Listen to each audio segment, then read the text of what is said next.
How's it going? Doing good, man. We're vibing. So, why don't you start off by just telling me a little bit about yourself? So my name is Alexander Rhuda Brayner, or Rhuda. Is your name Alexander? Like your first name? That's the first name. It's just like a family tradition thing on my dad's side. Straight up, first son has to be named Alexander. Okay. And my parents never called me that. And so I didn't realize my name was Alexander until I was like in kindergarten. And then my substitute teacher called out Alexandre. And then everybody else was like, we don't know who that is. And then eventually I just walked up and was like, well, you didn't call my name. It's like your last name Brayner. Like, and that's when I had the whole discussion with my dad. Really? And then I found all that out. Okay. So that's why you like go by Rhuda. It's like that's your middle name that you've always been called that. Parents have always called me that, and like Alexander, apparently, like there's a bunch of other people that are like in my family like that. My full name is like Alexander Rhuda Brayner de Oliveira de Santos III, and then weird. So like really short, sweet. Yeah, I just like going with Rhuda. Yeah. Plus, I mean, you're never gonna meet somebody else named Rhuda. No. You're the only Rhuda I know. So, what do you do? I am a lab technician at a company called Trace Elements, and that's a fancy way of saying that I get vitamins for people that take hair samples that either want to grow their hair back, or they want to keep their hair, or they want to get like their health game up. And I see what vitamins that they need. I make the tablets, weigh it up, run however many bottles needed for like a certain order, if it's going internationally or if it's going domestic, pack it up, seal it, ship it off. Gotcha. I do that pretty much like 9 to 5-esque, but I got that sweet 9 to 3. Oh, okay. Which honestly is nice because no traffic. Very cool. What do you like to do for fun? For fun, mainly, I like to ride my motorcycle, work on my motorcycle, and play music in my free time. Gotcha. And video games, especially, too. Nice. What do you play? Overwatch. Okay. Yeah. I play a lot of Overwatch, and like recently, dude, the new Call of Duty. So there's this gaming cafe down in Carrollton called Java. I think I've been there, yeah. Dude, that place is legit. Like, they have standard 144 FPS, all the computers. Then they have some computers over there that are like 240 FPS. Right. And then you can play any game you want. If you don't have the game, you just ask them. They'll give you a dummy account from Java, and then you can just play the game. Oh, okay. The new Modern Warfare is sick. Like, you still get a lot of noob tubes. You still get a lot of bullshit kills. Right. But graphics are way improved. The mechanics are way better. And, like, there's a lot more cool game modes. Gotcha. Cool.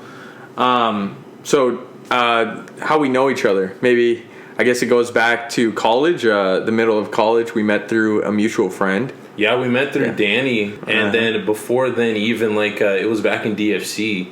And then I don't know, like, how affiliated you were at DFC or if my memory is, like, evading me. But, like, I remember Danny was, like, the main connect. And then, like, we just bonded over, like, our mutual energy. Yeah, and, like, exactly. We just had good vibes going between us. And, like, back then, like, we would, like, meet each other at, like, parties, like, all the time. Yep. Like, in, like, Phase 8 or, like, the volleyball courts, like, down in UTD. And then, dude, I'm fucking forgetting his name, but there was that one New Year's party where it was like me, you, Danny, and then Ron. Yeah. And then so we all got together, and then we all got a bunch of friends together, and like I think like that was like the big party, like whenever like we like first started bonding. Right. And then my last memory I remember before like we like kind of like disconnected for a bit was like we were in like a Whataburger parking lot just talking about life. Yeah. Just sitting on like the sidewalk, and then we were just talking about like how we're all going to different schools, and then like just talking about like how it's just finally here, like that aspect of like graduating from high school, like going off to college, and like I guess like starting the rest of your life, and like man, like that totally went differently than like however like much like I could have imagined. Right. Really. Yeah, absolutely. But I don't remember that specific night.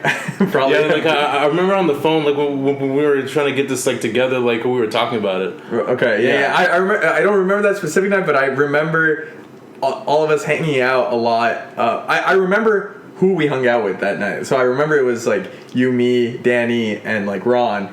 But I don't remember any of the discussion. But I do remember back in college, we used to hang out like pretty much on like a weekly basis. Right? Straight up, man. So, like we partied all the time, man. For sure. Yeah.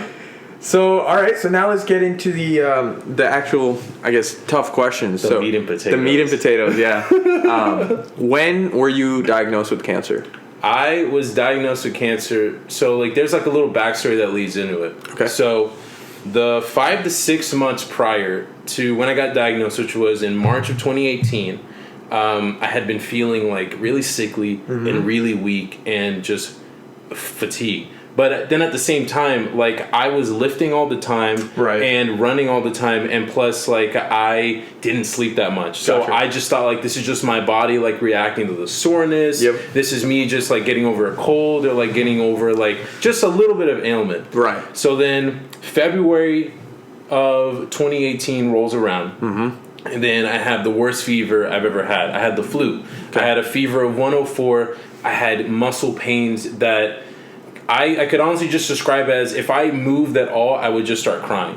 And then, like, I had to fight off crying just to, like, go up to the bathroom or, like, honestly, like, because my father wasn't there because he was at work because I had taken off of work for a couple days, and it just got to a point where, like, I felt horrible. So I am a person still to this day, like, I'm very wary of hospitals and, like, I'm very wary of just, like, any sort of, like, medical professionals kind of like deeming bad news onto me. So I guess, like most people, I just avoided, like, getting regular checkups. I still went to a physician every 6 months, but it wasn't, like, on a weekly basis. Like, I've talked to some people, like, during the cancer process that, like, they went to their doctor, like, every week, and I just cannot even imagine that. So I call my mom. This is, like, 11 o'clock at night, and I'm just crying on the phone, like, telling her, like, I need to go to the emergency room, like, I need to get some Tamiflu in me and just try to, like, ride this out. Because usually with the flu, like, in my case is, like, I would, like, just ride it out for a few days, take a bunch of emergency, try to eat right, and then sleep, and then just sweat it out. Yeah, exactly. That's kind of how I've always seen the flu as well. You just, like... You just got to sweat it out as quick as you can and you'll be good to go, right? Yeah. And then try to get as much sleep. Yeah. So then she comes over, rushes over. She has to carry me with one arm over her, like, down, like, the steps because, like, I live on the 3rd floor. So I'm just, like, hobbling over down to the car. I'm just sweating profusely. And then we get to the ER of, like, Baylor Scott and White down in Irving, like, off of MacArthur Boulevard. And... what happens is that get to the ER, they rush me in there immediately to take my vitals, and then I tell them everything I just told you. And they basically just put me in a room, and they're like, all right, we're gonna get you situated, take your vitals, give me some Tamiflu, and you should be out of here in, like, an hour. And so, like, I already have, like, that in my mind state of like, okay, I'm gonna be out of here in, like, an hour and a half. So hour goes by of, like, nobody seeing me. Because I think, like, they had come to the conclusion that, like, I guess I was stable. Because, like, I wasn't really, like, coughing or, like, sneezing. Like, there was still, like, a dry cough every now and again, but nothing serious. So, doctor comes up to me, and she's like, so we see we have asthma in, like, your medical history. Because in 2004, me and my parents were road tripping down to Miami. And we had... an asthma attack happened to me. So my lungs collapsed, and I had to go to the ER down there, and then they realized that I had asthma, and they gave me this experimental inhaler that had, like, a pump to it with this medicine I took for a year, and it somehow cured me of my asthma. Twice a day I had to turn on this motor, put the little pump on, and just... and then cough a little bit, and then I guess eventually it repaired what else was wrong. So what happened is that I did a CT scan, and... CT scan happens. This is like 12:30ish now. Results come in, and this is when everything hits. Doctor comes in, and as soon as she came in, I already felt like there was, like, a slight energy shift in the room. Like, she didn't seem like as, like, relaxed as she was. Her shoulders seemed tense, and, like, she was holding, like, some X-rays.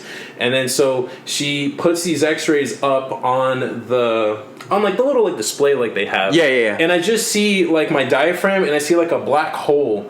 Like, could come like a black circle, like, on like, the right side of my chest. And she just nonchalantly, like, pointed to it, and she was like, so, you see this black mass here? And I was like, yeah. It's like, well, these tend to lead to cancer.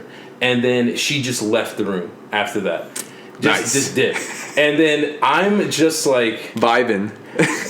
No, okay, straight up. So it's like leading up to this too, like, I was in a very poor mental state. Like, I was working out every day, but, like, I smoked and drank, and I exercise, but I had a horrible diet, and I was very suicidal because I had gotten to a place where my schooling was not happening because I didn't have the money, plus I didn't have the desire to, plus didn't have the time because I had to work full time because I moved back from Austin to take care of my father, because my father fell into a deep depression because his mother has Alzheimer's, and since my father isn't a citizen and he didn't have his residency up until that point, and he still doesn't have it to this day, that he basically can't go back and see his own mother. So he had gotten into the sadness of like his mother's losing his memory. He doesn't know if she remembers who he is, and she is at a point where she might die before he even gets to see her again. And I had gone back to Brazil for the first time since when I was 19. 2 summers prior, in summer of 2016.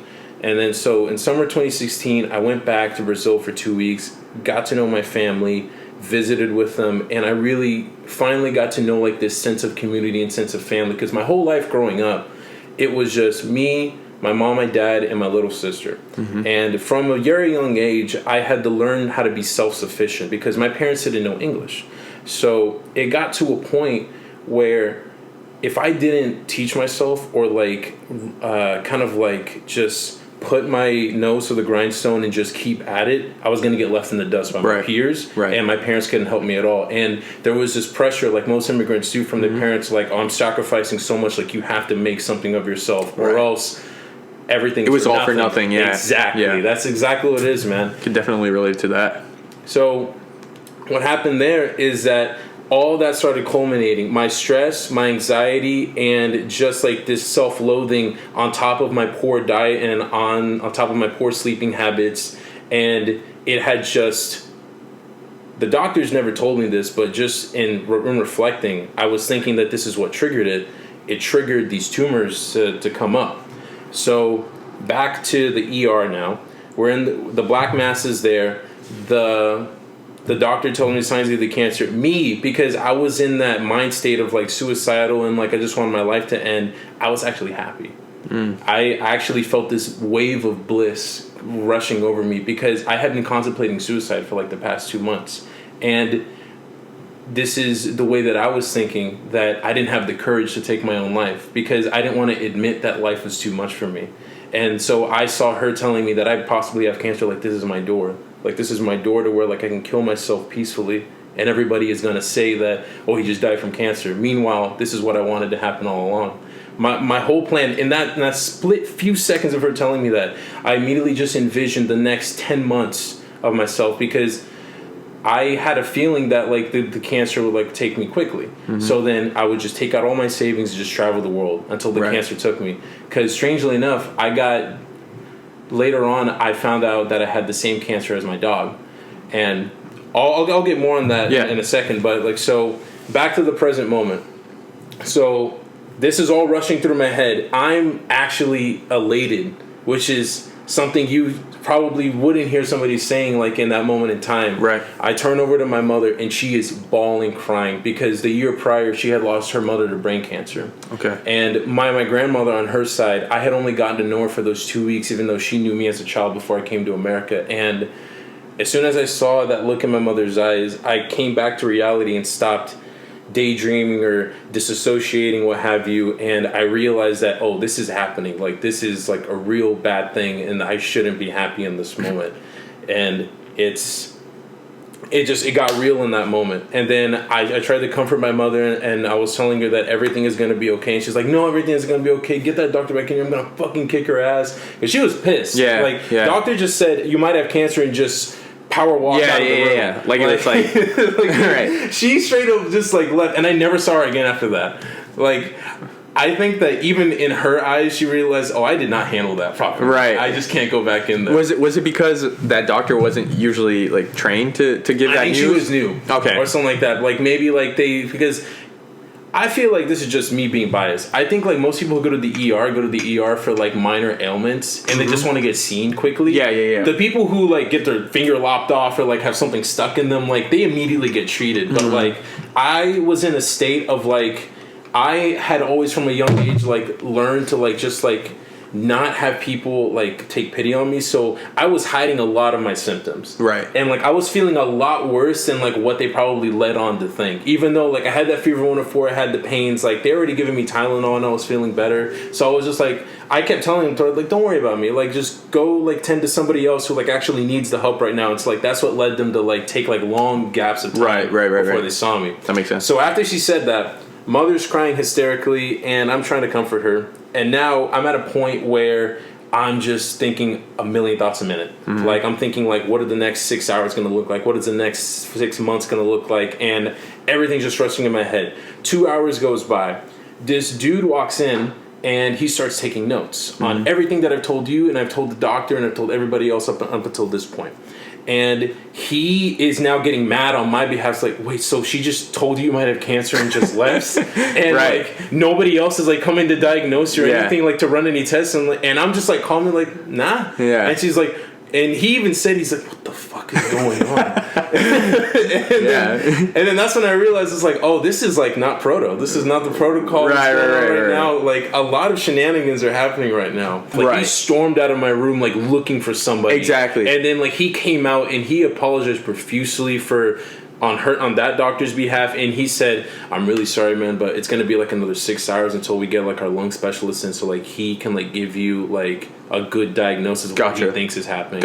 So what happens is that eventually 6 hours later, I don't sleep the whole night because even though like I look cool, calm, and collected on the outside, inside I am just screaming. Right. I'm just like, I don't know what's happening. I'm stuck here. I thought I was gonna get Tamiflu and then just leave. Now I might have cancer. You went from a two hour flu thing to like a it's whole been 12 hours. Right. Exactly. It's just like I can't sleep, and I'm just sitting there, just staring at the ceiling, like wondering like what my fate is gonna be. Right. Also, like my blood pressure, like just like I said before, like it was already high enough. It was just peaking. Oh yeah, I was hitting 180 over something. Wow, damn. And like I say it in like a funny sense because like it's behind me at this point. Like in the moment, I still was having a happy-go-lucky attitude like this, but in the back of my mind, I was like, oh fuck, like what is really fucking going on? Like, do I have cancer? Am I dying right now? So there is a doctor comes in. He's the lung specialist at Baylor Scott and White in Irving, and his name is Dr. Raper. And Dr. What? Dr. Raper comes in. Like I feel so bad for his name, but the guy helped me a lot. So like I appreciate you, sir. If you ever see this or if this comes across somebody you know, but he comes in and he tells me like. Because, of course, they want to rule out every single possibility before they just tell you have cancer. Yeah, right. So he's like, he thought I had pneumonia and tuberculosis. Okay. So now they're like, we're going to treat you as an inpatient and you're going to be in the hospital for 5 days and 5 nights. We're going to quarantine you and we're going to have tests being done on you to make sure you don't have tuberculosis or pneumonia. So I'm stuck in a hospital room for 5 days and 5 nights. And they're just taking tests on me. Nurses were super nice, and like I tried to be as accommodating as I could because these people are working like 12, 14-hour shifts, and like I honestly like even though I was going through whatever might have been happening, because at that time I didn't know what I had. I was just operating under assumptions from people that know far more than me, in terms of medical knowledge and just diseases. So those tests happen. Pneumonia and tuberculosis comes back negative. And so then they're like, okay, that's all negative, but they ask me about my habits, and I'm just completely truthfully honest with them, because at this point I'm thinking, like, I might be dead soon. Like, what's the point of lying? Yeah. So tell them everything I told you, told them everything I told them in the ER, and then they schedule another CT scan. Okay. So this CT scan happened 2 weeks later. And in the span of those 2 to 3 weeks from that last CT scan, 2 more tumors had grown. And so first tumor had grown here inside of my lung, and then 2 tumors on my sternum. And here's the thing though, at this time, even though I had a poor diet, poor sleeping habits, I was still running 5 miles a day, lifting every day. So I didn't feel any pain from the tumors. Like they kept asking me throughout the 5 days and 5 nights, like, you don't feel like these tumors? Because at this point they were 3 centimeters in diameter, like each one of them, and you don't have any trouble breathing or anything. It's like, no, I feel fine, I feel good. And later on, like when I eventually got to another doctor's, like throughout this whole process I dealt with 10 different doctors, and they told me that like where I was in terms of my muscle mass and in terms of physical condition was a big player in how my body reacted to the chemotherapy and how my body reacted to like the pain I should have been feeling. Gotcha. So then we fast forward to back to that moment where I get the other CT scan, 3 tumors, and at this point I get a phone call from Dr. Raper and he tells me, so it looks like you have stage 4 non-Hodgkin's high diffusion large B-cell lymphoma. And I recommend you start chemotherapy as soon as possible. And good luck, and I wish you the best. And he had told me this on a Friday after I gotten home from work. So that ruins the weekend immediately. Right. So I start chemo treatment the following month. And I started this treatment called R-CHOP.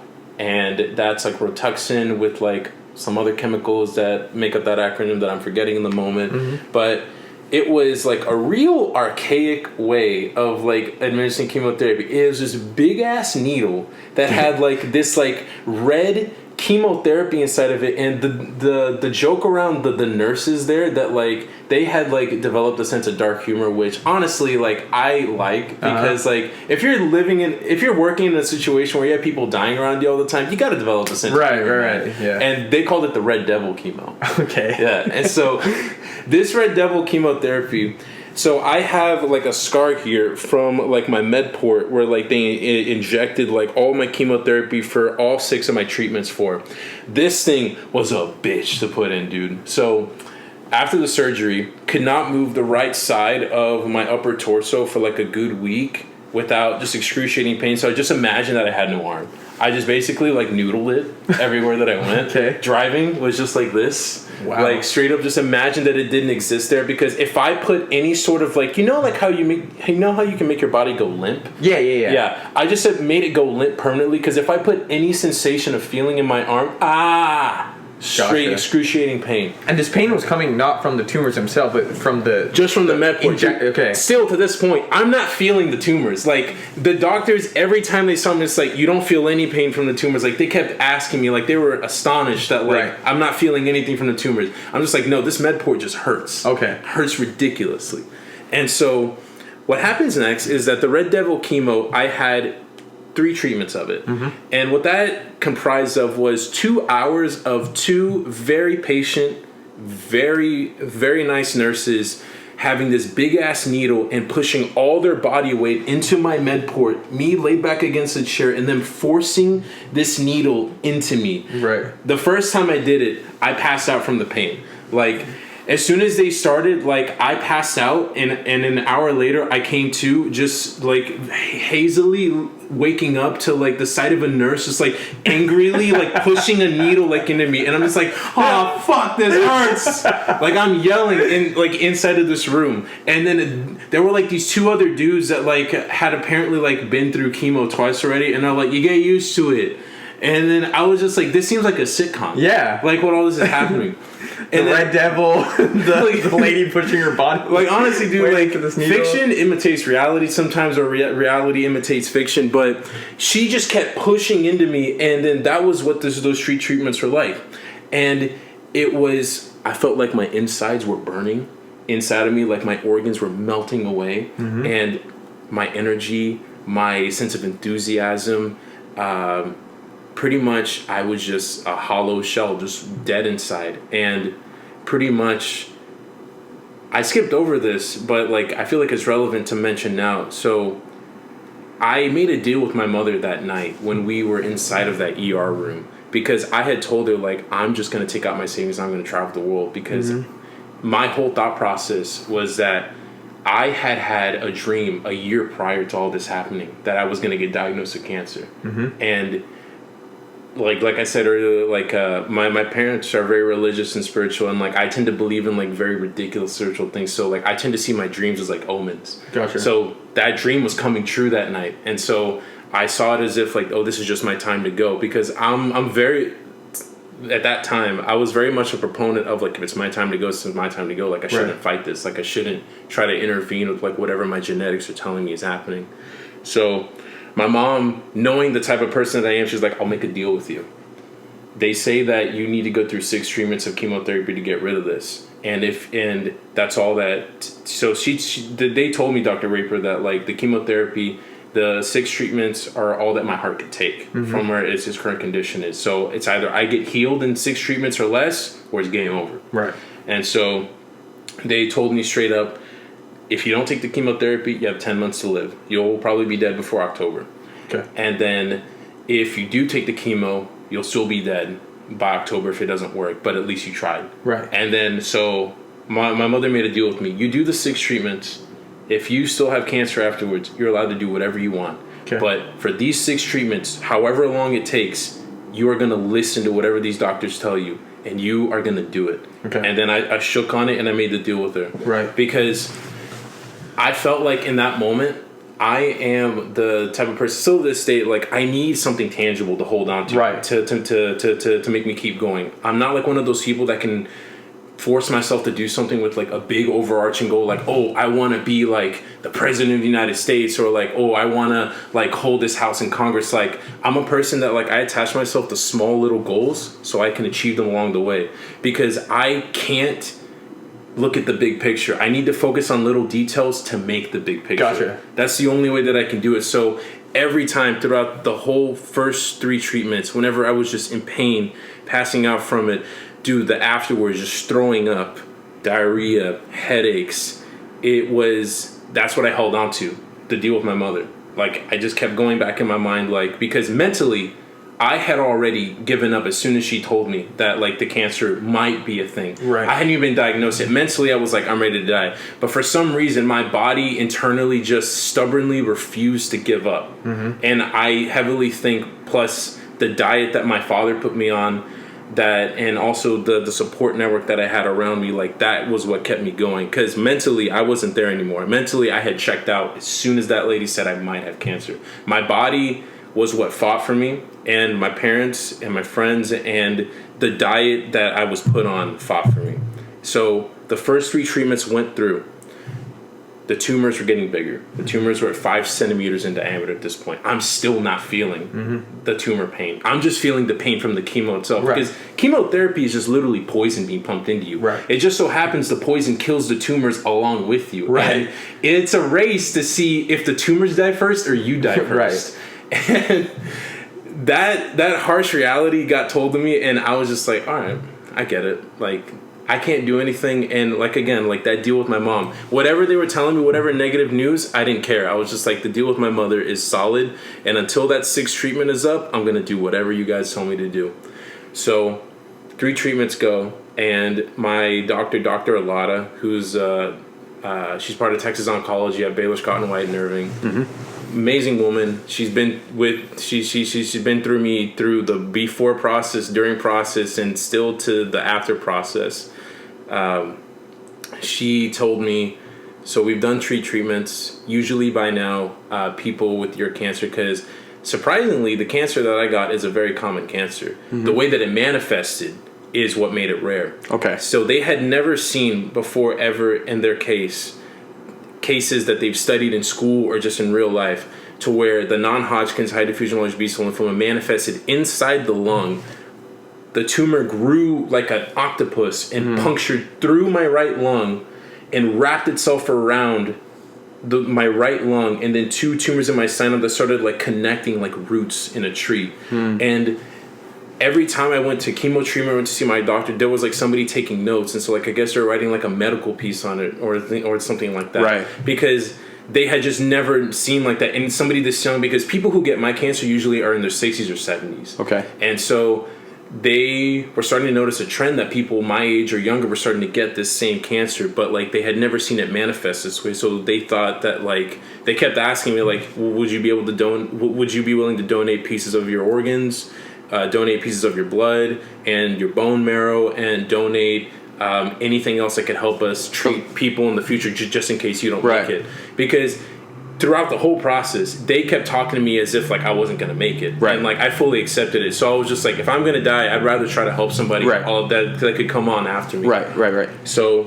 she's telling me the cancer's getting worse, and we're just gonna keep trying the treatment and hope that it gets better. But otherwise, I think that you should get your affairs in order and just get everything ready. Right. And that was a very sobering moment, because even though I had resigned myself to die, it came to a point where, like, it's now getting more real. Right. And I just kept disassociating, because that's what kept me going through the day. Like, keep in mind, dude, while I was doing this cancer treatment, I still went to work every single day. I went to school, and then I still went to my chemo treatments. Right. Losing all my hair, lost all my hair, and I somehow gained weight throughout the chemo process, which still baffles me, because, you know, like, through movies and, like, through pop culture, like, Become like a skeleton. you become a skeleton, yeah. dude. I became fat when I got chemotherapy. Like, it was almost as my body went like, oh, dude, we need to retain fat mode. We need to retain any fat so this dude can survive. Like, we need to live. That's what I'm saying. Like, my body stubbornly fought this thing. Mentally, I wasn't trying to fight it. My body just went on its own autopilot.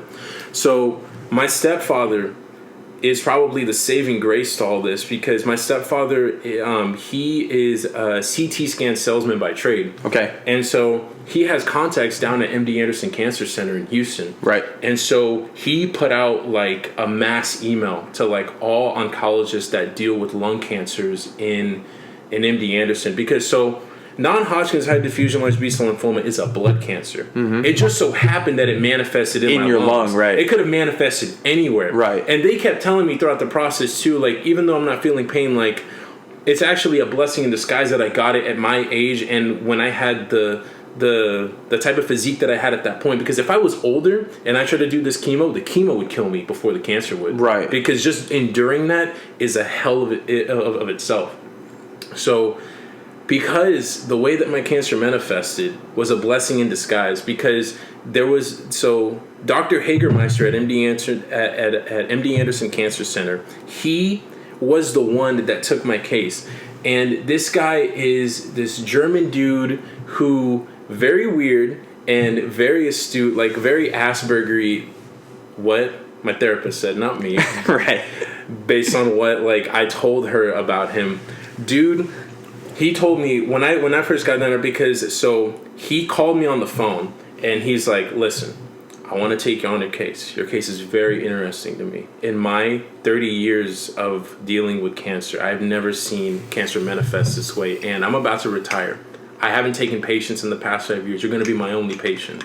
And I'm giving you a choice. You can either do 3 more treatments of that treatment that obviously isn't working, or you can come down here and you can come work with the doctor that made that treatment that you're working on and also made the experimental treatment that has been working with people that don't work, like in your case. Right. And then I was like, fuck it, I got nothing else to lose. And plus, at this point, my deductible for my insurance had been met. Right. So everything was free until the end of the year. And I was going to finish all of this before the end of the year or be dead by the end of the year. So I was like, I'm not going to leave my parents with a massive debt. So I was like, I'm doing this. Right. It was $6,000. And I immediately, thinking that I was just going to die anyway, I just went into my savings, paid the $6,000, and if I didn't pay those $6,000, I would have had to pay $985,000 and some change for everything that happened in those 6 months. So almost $1 million. Almost $1 million for life. And a lot of people probably would say, like, oh, what's $1 million to be able to get a second life? But unfortunately, like, I'm very lucky that I was put in that situation.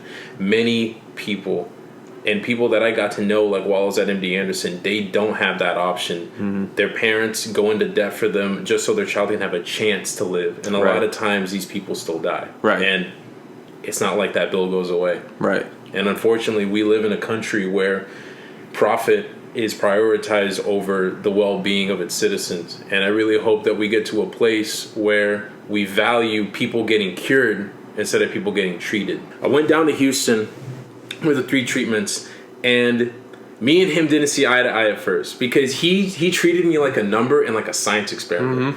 And so I kept, like, butting heads with him, because I was like, I'm not just a number. I'm not just 2280034, bro. I'm like, I'm Rhuda, and, like, this is my name. He never referred to me by my name. He always referred to me as 2280034. Okay. Just like, so later on when I talk about the Holocaust books, like, I related to them because they were just referred to as numbers too. Right.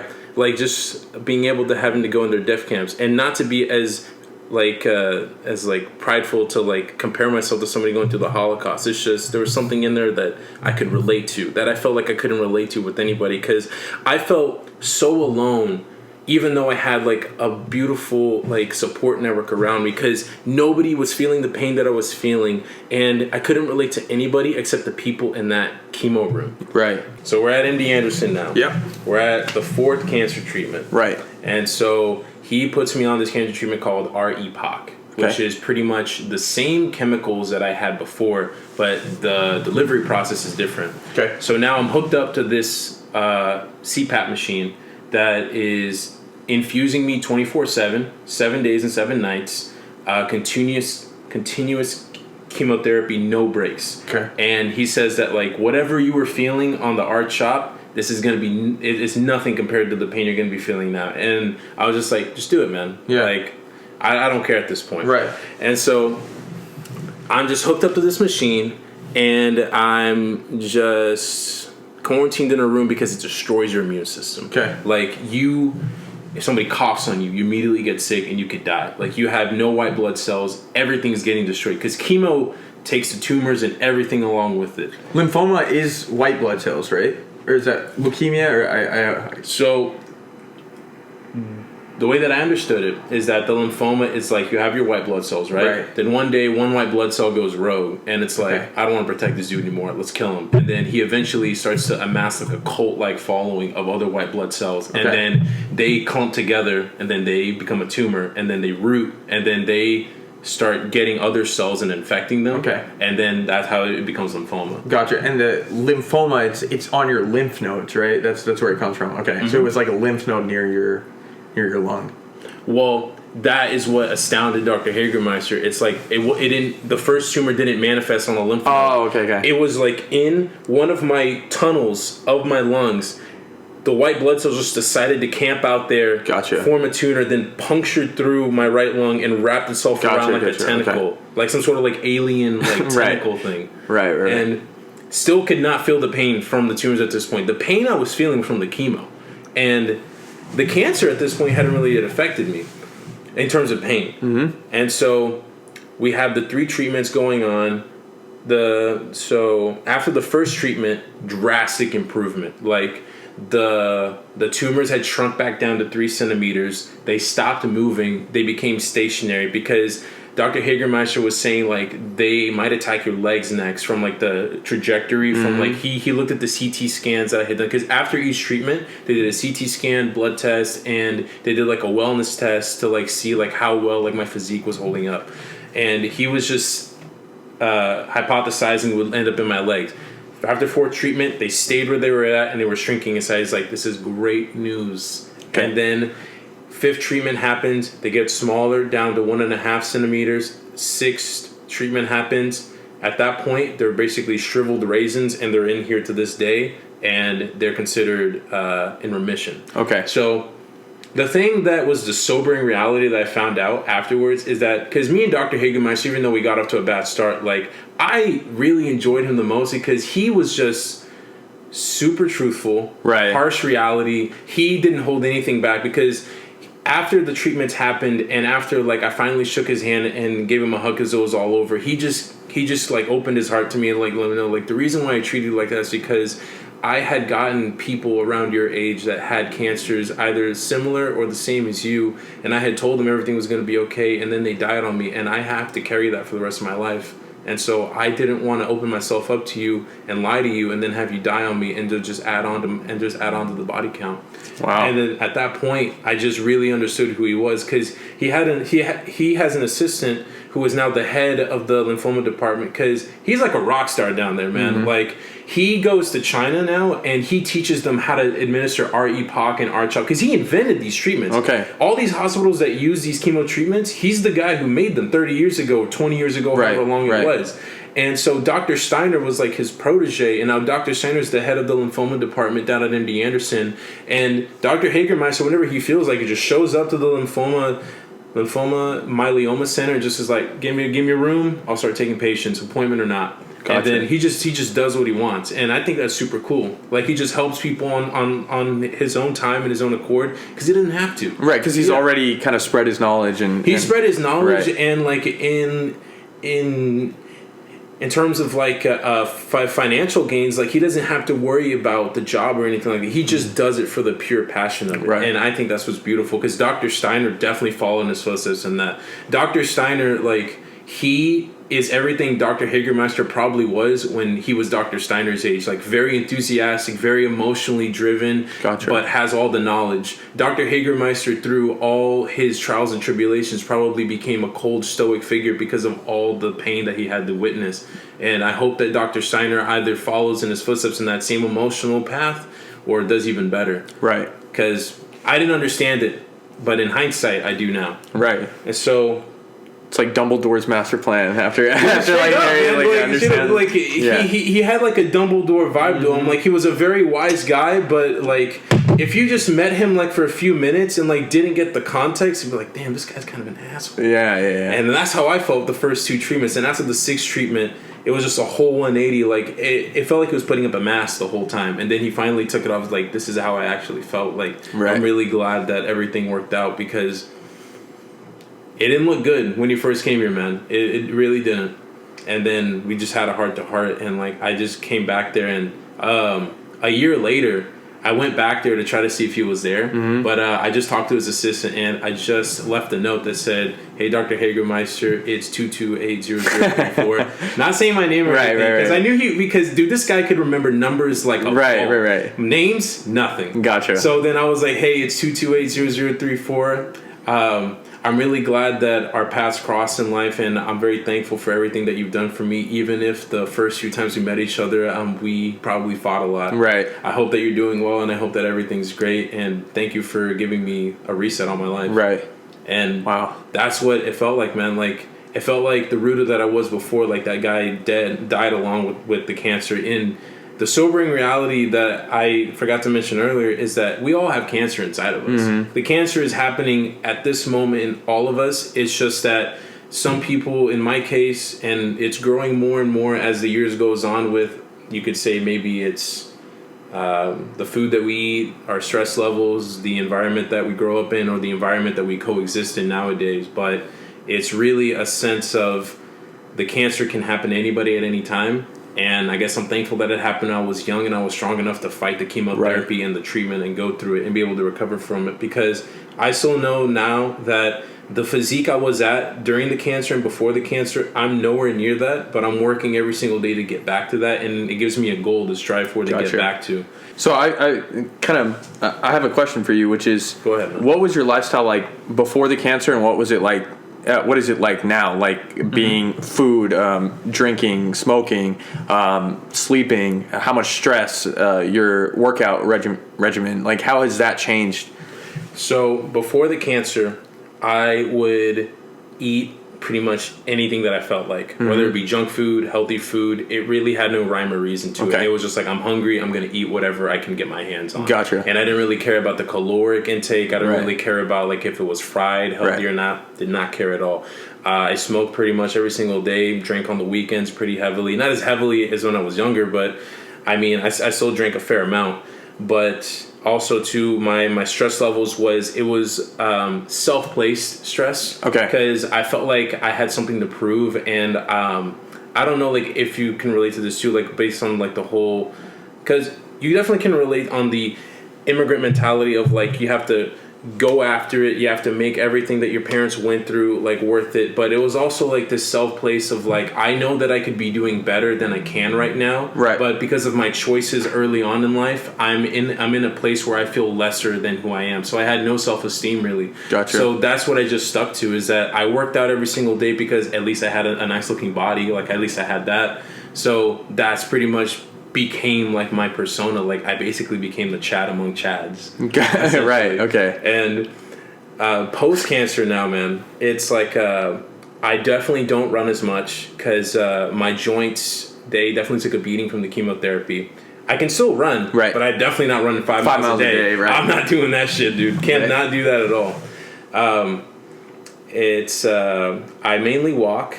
I lift weights like fairly regularly, but it's nothing like I was lifting before. Like, I'm not maxing out anything. I'm lifting to maintain and to gain muscle. Steadily grow. Steadily grow. That's what I'm going for. Because before the cancer, even if it was maybe getting an injury, I would force myself to do higher reps, and that probably led to more muscle injuries than I would have liked.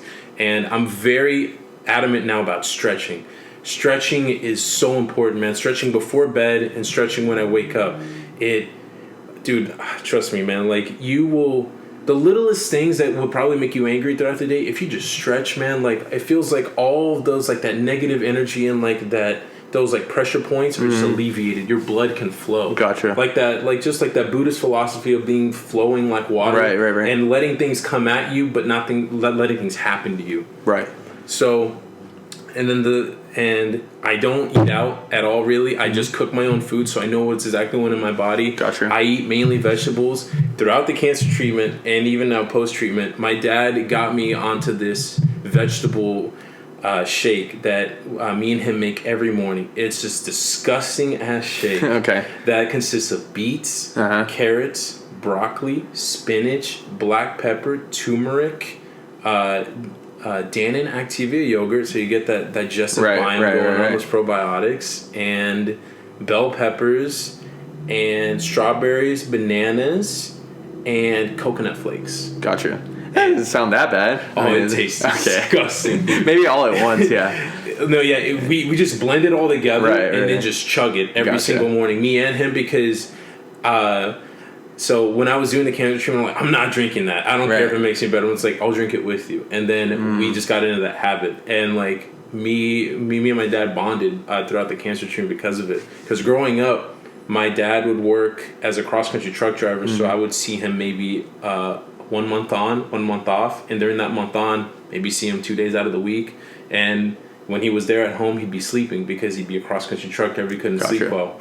And he wouldn't really want to spend time with me. And my mother worked until like 10 p.m. every day and left at 5:30 a.m. every single day. So it was up to me to wake myself up, make my own breakfast, get myself to the bus, come back from the bus, do my homework, take care of my sister.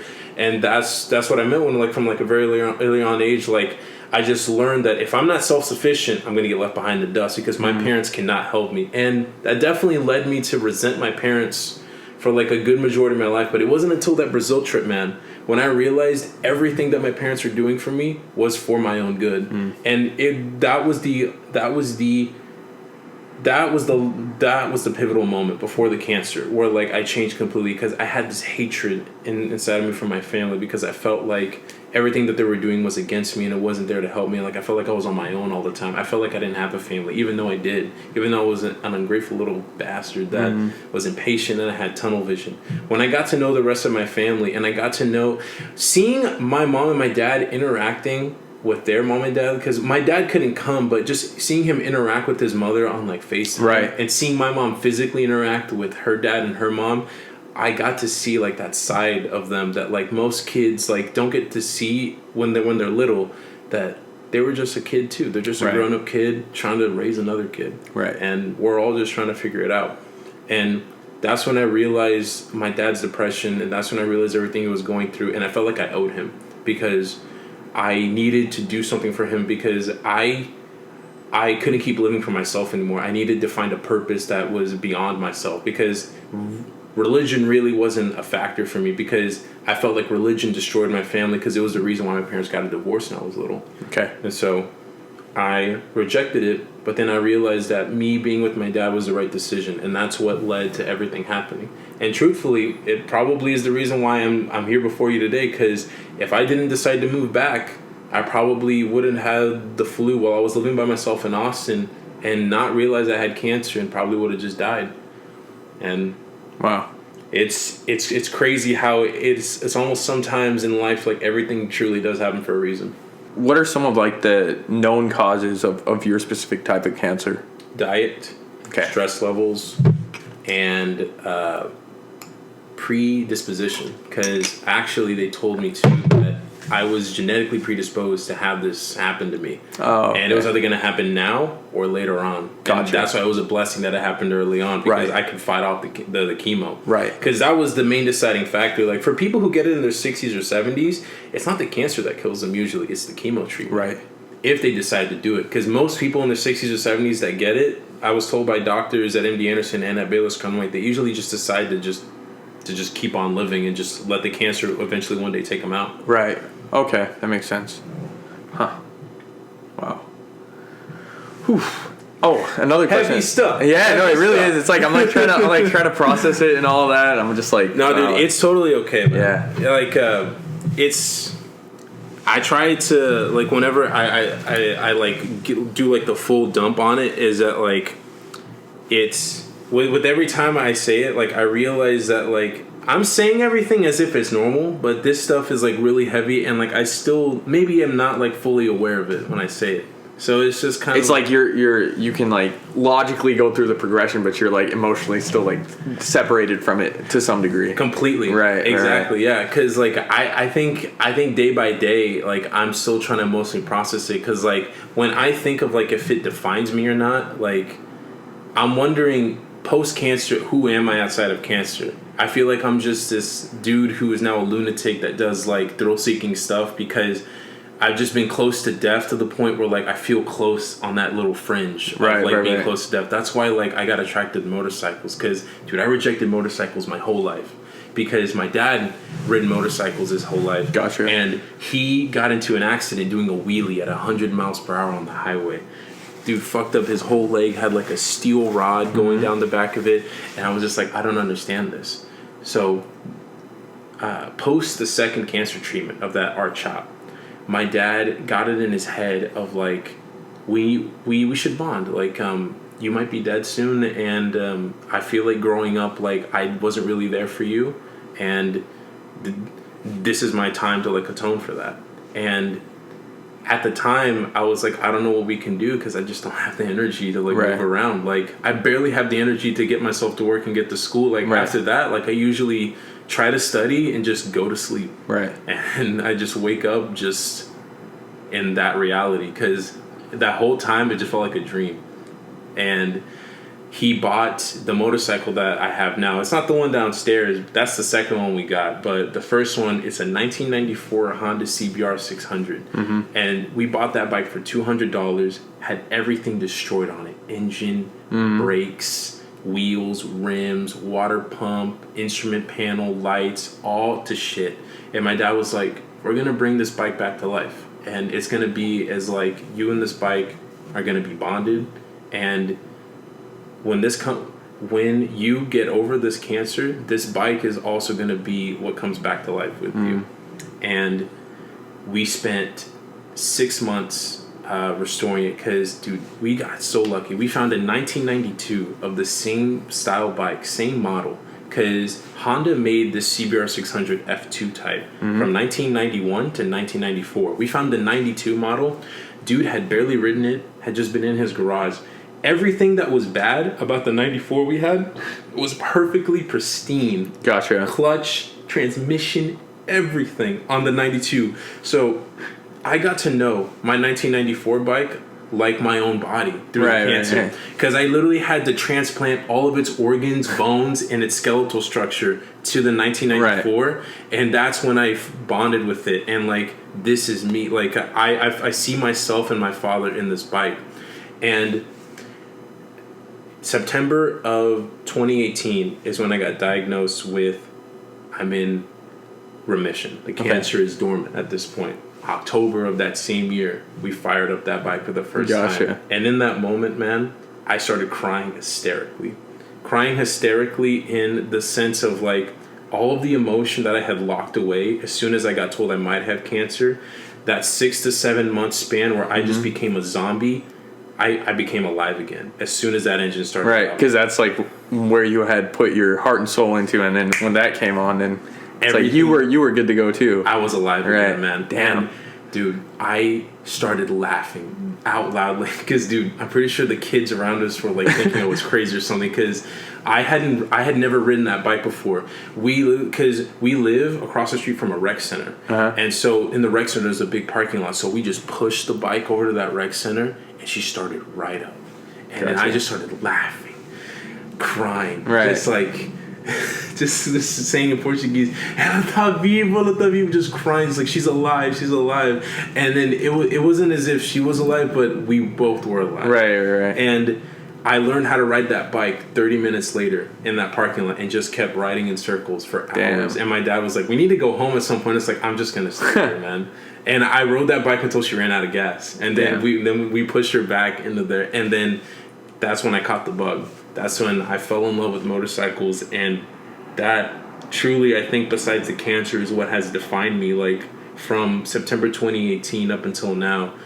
And that bike has just been through so much with me. I've crashed that bike 3 times, right? Because I had been going too fast. And the thing that's even kind of funnier too about it is that, like, all 3 of those accidents were isolated incidents of me being on back roads going way too fast. No other cars around, so it's nobody's fault but my own. Right. And every single time she started right back up. Almost as if, like, you didn't give up on me, I'm not giving up on you. Damn. And it's a very superstitious, ridiculous thing to be able to be attached to some inanimate object like that. But, like, I truly feel like that bike is an extension of myself. Wow. And whenever I get on that bike, I feel truly one. And I feel truly at peace when I'm just zipping down the highway, or maybe I'm just riding down at cruising speeds. Like, I feel like I have a physical representation of what I went through every time that I ride that bike. Gotcha. Damn. Nice. So what was the most significant physical change? You said that you did lose your hair, you gained some weight, but... I shaved my hair immediately as soon as I felt it coming out, because I was just like, bro, if I'm going to go bald, I'm going to go balls deep and go all the way. Like, gotcha. I only know extremes. Right. I don't know, like, how to dip my toe into something. I only know how to either not do something or do it fully in. Gotcha. Just like Charles Bukowski, a famous 19th century writer, one of his famous phrases is, if you're going to do something, do it all the way.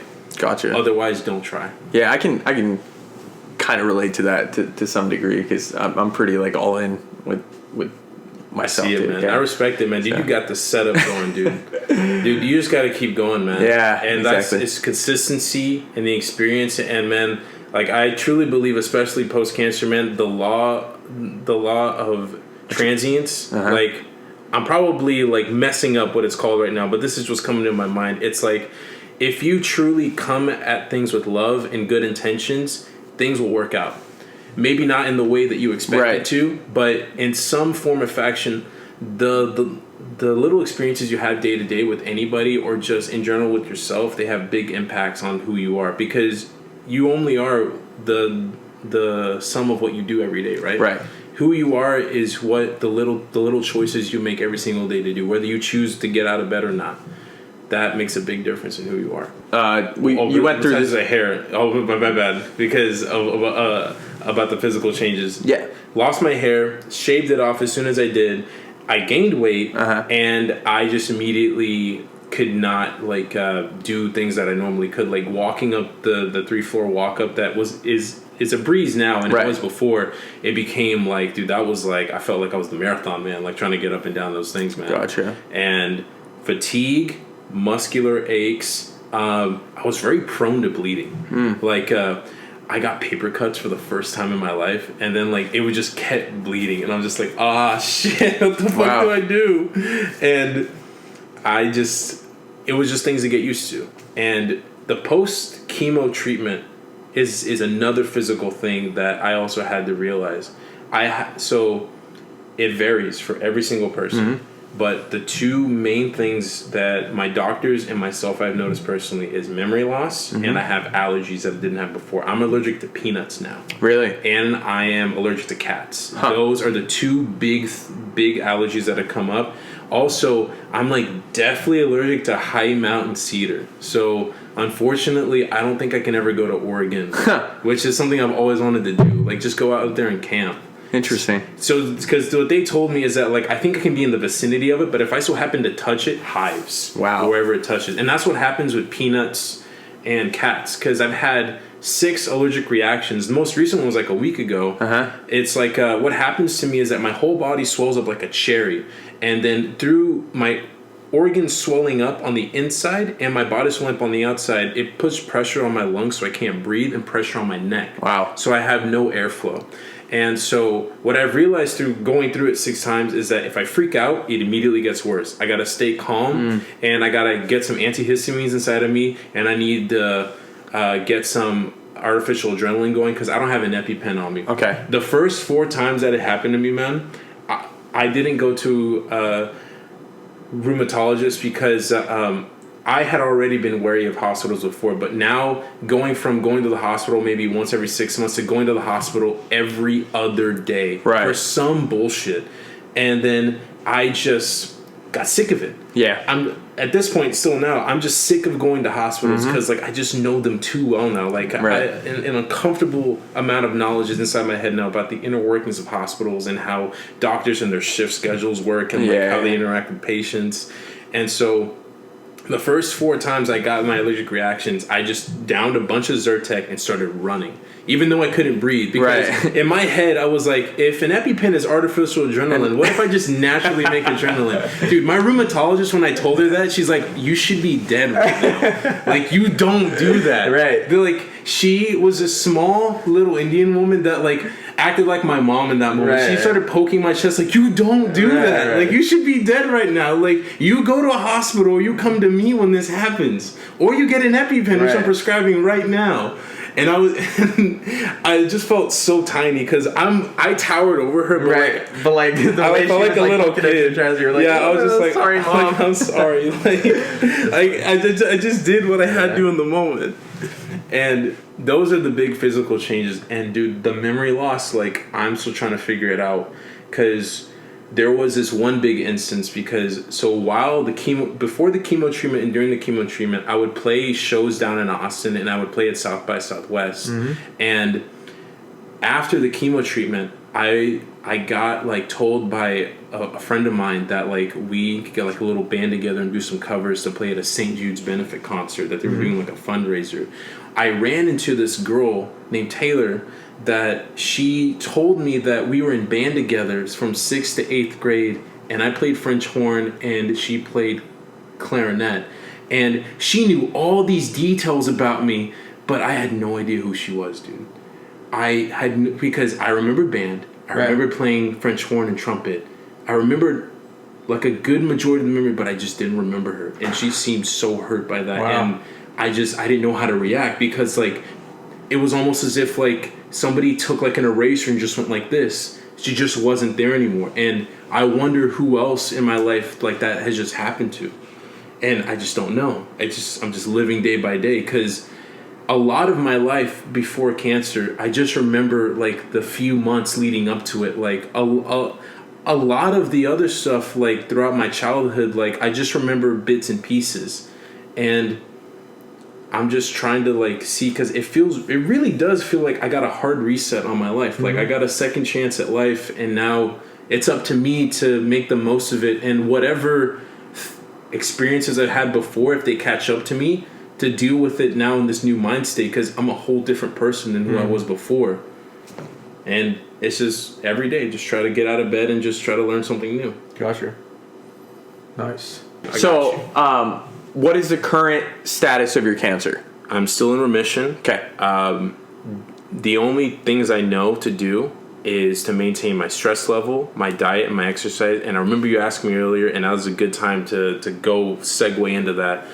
In terms of stress levels, I actively try not to overthink everything like I used to before. Like I'm talking about like if I went to the grocery store and I know that I was going to get milk and eggs, I know because I go to that grocery store all the fucking time where the milk and eggs are. But if the milk got moved another location, I would start to spiral. I'd be like, everything's wrong. Like, I don't know what the hell is going on. And then me having to go ask an employee for that would make me freak out because now I feel helpless because and this is all just like self-placed on myself. Like nobody knows that I'm freaking out on the inside, but I'm just overstressing myself and overanalyzing. This is before or after the cancer? This is still after the cancer. I'm still like this, but I am a lot better about it now because Dr. Steiner gave me a prescription that I try to have in my head all the time. He straight up told me like, you need to maintain your stress levels, your diet, you need to exercise. And I know from knowing you these past few treatments, like how high strung you are.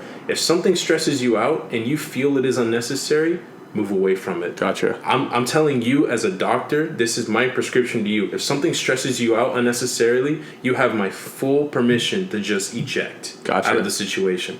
And that's what I tend to do now. Like, I am brutally honest now. Right. In terms of, like, if I'm in a social situation and I feel like I am in a place where, like, somebody is stressing me out, or like somebody is like doing something to me, and like it may seem trivial, I just tell them. I'm just like, I feel this way. I'm gonna leave now because this is for my own health. I hope you understand. Gotcha. And if you don't, that's okay. Right. But I'm gonna eject. I'm just gonna explain myself and then leave the situation. Yeah, because before, what I would do is that I would just sit there and like keep pondering how I could escape the situation, right. and then just exacerbate it ridiculously.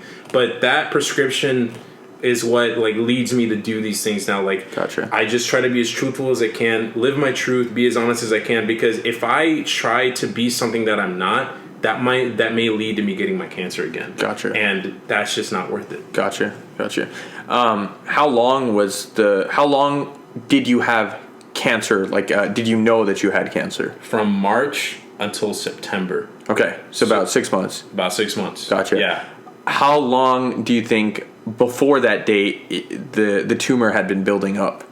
Probably since I had been starting to feel that fatigue and like that sickness, because it was all my own hubris and like my own kind of like thinking like, oh, this is just a sickness, right. sore. If I had gone to the doctor back when I first started feeling that, who knows? I might have not even needed to go through all those cancer treatments. But I'm very thankful that fever, because just how stubborn I am, that flu is the only reason I went to the hospital. If I never got that flu, I'd be dead right now. Straight up, just because. So my dog had the same cancer, and so when they told me the cancer that I had, and I knew it was my dog's cancer because they gave him the same diagnosis, I immediately imagined in my head getting purple lumps all over my body to the point where I couldn't move anymore, to the point where I just collapsed. And I had romanticized my death to the point where I would end up in New Zealand. The cancer would have spread at this point. I would go to like a village on like the outskirts of like a mountainside and just be like, hey, like I'm probably gonna be dead soon. Like, could I like work around the field and like help out and have a room? And then when I feel like the cancer is at its peak, I'm just gonna walk into the forest, fall down and die, and then just let the earth take me as it will. Wow. And I thought immediately when that chick told me I might have cancer. Right. And that flew, like, I started thinking 6 months, 10 months ahead to when I was dying.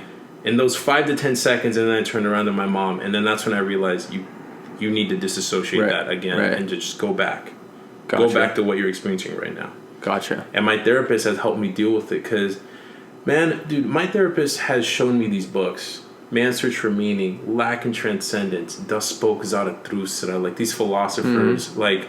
It helped me realize that these thoughts that I've had before cancer, during cancer, and after cancer, thousands, millions of people have these same thoughts. I'm not alone. Right. And that was so freeing to me, is that like thinking that like I'm not somebody who is just stuck in my own head and having these thoughts, and this is an isolated incident. This has happened throughout the millenniums. People have had these thoughts, and just reading these books, like it has helped me try to like piece together like the pathway that I should walk for my life. Gotcha. And I'm still trying to figure it out. Right. Just like we all are. Yeah, exactly. How did your so you mentioned how your like mom responded to it, your dad responded to it. What about your extended family?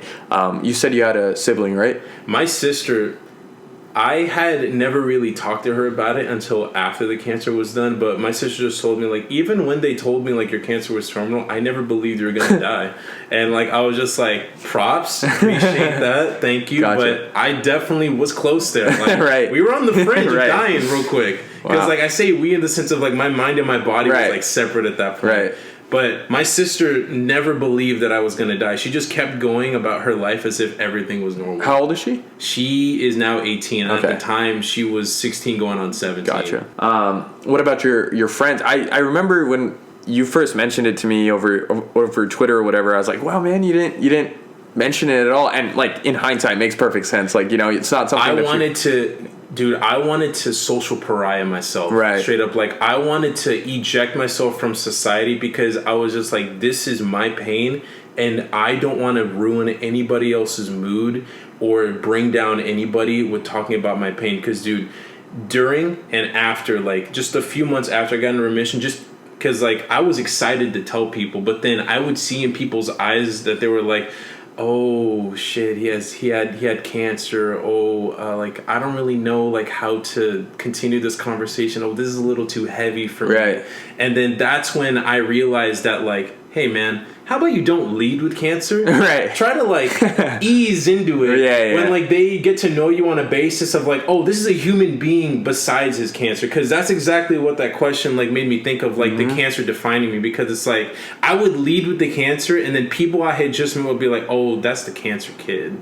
Or, like, they probably never said that, but, like, I could see it in their eyes, like, they had checked out of the conversation because they're like, I have nothing to add to this. It's kind of just like, this is so heavy that now I'm sad. I'm leaving this conversation sadder than I was coming in, and I felt like an asshole. Right. Even though it's a story of triumph. Right. And it's just like the way you came at it made it sound like a lot more depressing than it is. It really does, dude. Gotcha. And so I've learned to not talk about it until it, like, organically flows into the conversation. Right. It normally doesn't, but when it does, oh boy, I got that cancer card. Right. Like, oh, you cancer. I've had that cancer, brother. It's like, oh, I stubbed my toe. It's like, oh, well, Brian, cancer. So I don't know about that. You think you know pain? Cancer. That's funny. You did mention that you did have a genetic predisposition. You mentioned that your mom's mom, right? My grandmother on my mother's side had brain cancer, and it was tragic in like the sense of, like, they were able to successfully remove the tumors, but because of her old age and, like, her physique, the stitches came apart after they removed the tumors, and after they had said that she was cancer free, and she just bled to death on the operating table. That's horrible. And that is another thought that ran into my mind when I turned around when she said I might have cancer, because here's my mother. She had just physically seen her mother bleed out to death on the operating table, and now she might be losing her son in the span of 1 year. And I just immediately tried to feel what she could feel, because I was an emotional husk at that point. I had no emotions. She said I might have cancer. Emotions went away, and I just started thinking logically, what can I do just to just get ahead of this? Right. Yeah, and that's what I'm saying. Like, we can go from happy-go-lucky, and it just got heavy again. Right. And that's like the waters I've had to learn to, like, try to, like, navigate the post-cancer. It's just kind of, don't lead with it, brother. Just like, go slowly into it. And it's something, like, I hope that nobody ever, because, like, even though I'm alive now, like, I still gave them the full authority to, like, take, like, samples of my organs, like samples of my bone marrow, my blood, because I have type O negative. And so if it helps at all with their research to, like, learn about what I went through to help anybody, I hope to, because, dude, I don't want anybody ever to go through this, man. Like, absolutely not. Like, dude, it's, the cancer is one thing, but truly, that chemotherapy, it's soul crushing. Right. The pain, like, I have never felt, and I don't think I ever will feel in my lifetime, physical pain on that level. Wow.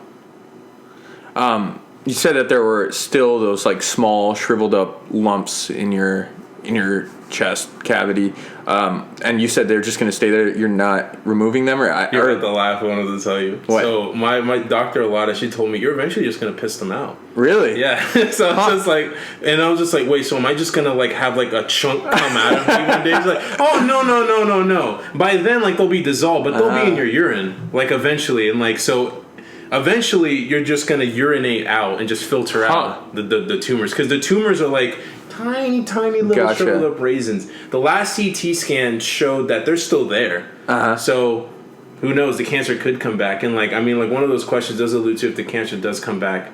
My heart is at a point where it can't take any more chemo treatments. If the cancer does come back, it's total GG. Like, it's just straight up, I'm going to ask them how long I have left, and then that plan I had originally to just travel the world until I die, that's going to go into full effect. Gotcha. But I am at my utmost right now doing what I can to prevent that. Make sure that never happens. And I hope for the same that it never happens to you or anyone else, of course. Thank you. And that kind of segues into my experience with seeing two of my family friends, or not family friends, two of my friends have cancer in their families, and it's a horrible thing. I mean, I wouldn't wish it upon anyone.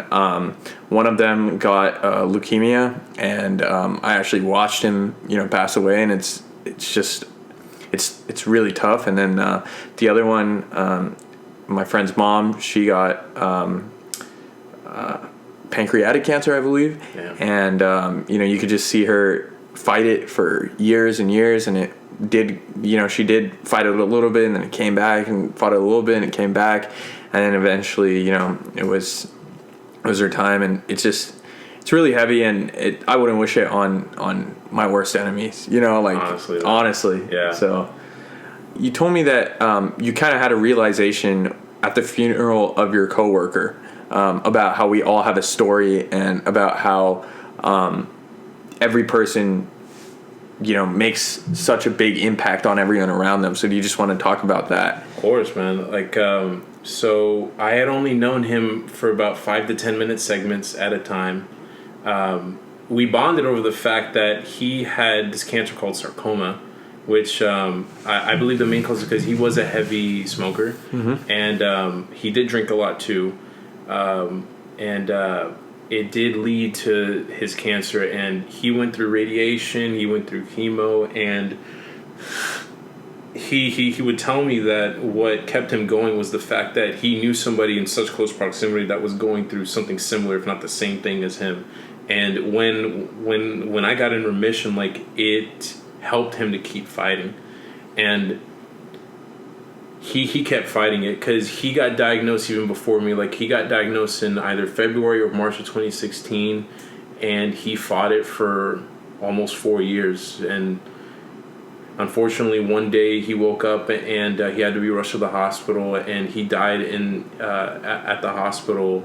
But when I was at his funeral, I had never been to a funeral before, so I didn't know what the etiquette was. I didn't know what to do, because I just saw this maybe 50 or 60 people that he had touched throughout his life, and it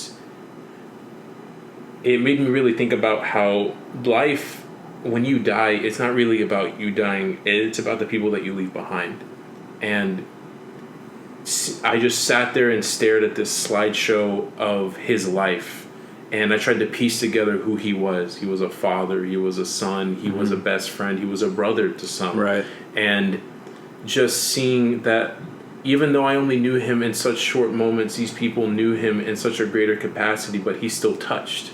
He still had that branch of connection to people, and it really made me ponder the whole entire day about how, even if later on today you go walk down the street and you just smile at somebody, right, that person could be having the worst day ever, and that smile might pull them out of it. Right. You just never know. Right. And I think that the greatest thing that we can do in life is just try to lead with love. Yeah. Even if we're going through a horrible day, nobody knows what you're going through more than yourself, but ultimately it's up to you to decide how you react to it. Right. I guess you kind of did say this to some degree, but just to kind of wrap it up. Yeah, for sure. Who are you outside of cancer, and do you feel like it defines you? Outside of cancer, I like to ride my motorcycle, tinker with my motorcycle, and I like to be involved in technology, and I love music. I love studying it, and I love to play it. I know a little bit about recording now from my time in Austin, and just messing around with MIDI instruments in Ableton and playing guitar, really. I don't know how to read music as well as I could before, but I definitely don't want to do any paid gigs, because that had kind of a falling out in South by Southwest. And I hope that the people that I had a falling out with are doing great now. And I hope that maybe one day in the future, we could play music together again. I hope that the cancer doesn't define me. At this point, whenever I have a conversation with somebody new, it just kind of instinctually, my brain tends to go towards cancer, because it was just such a big part of my life the past couple years. But I hope that with time, I amass enough experiences and enough friendships and relationships that I can amass a new life and say that Rhuda is somebody that had cancer, not Rhuda is somebody that is currently expecting cancer to come back. Right. It just defines a part of your life, not who you are as a whole, I guess. The way I see it, I lived my life for 21 years and then I died, and now I'm basically a 1 to 2 year old again. Gotcha. And cancer has just taken up a good portion of that 1 to 2 years of second life. I truly feel like I'm in a second reincarnation of life in a sense. Wow, that's amazing. And then just to wrap it up, what has this whole experience taught you about life and in general? We're all transitive. One day we could be here, the next day we could not. It's very easy to say, but it's a lot harder to put into practice, to try to lead with love, to try to be open-minded, to try to be patient. And personally, I feel that all of us, we are all going through this sense of we want the answer to life, but the answer to life only comes after we've truly lived it. And that only comes with time. And don't be in such a rush to feel like you have to prove yourself. Don't be in such a rush to feel like you need to gain a certain status, a certain object, or a certain place in life. You are going at your own pace, and everybody is living their life, and everybody has their own story, and all of those stories are important. Nobody is more or less than somebody else. Beautifully said, man. Thank you so much. Oh!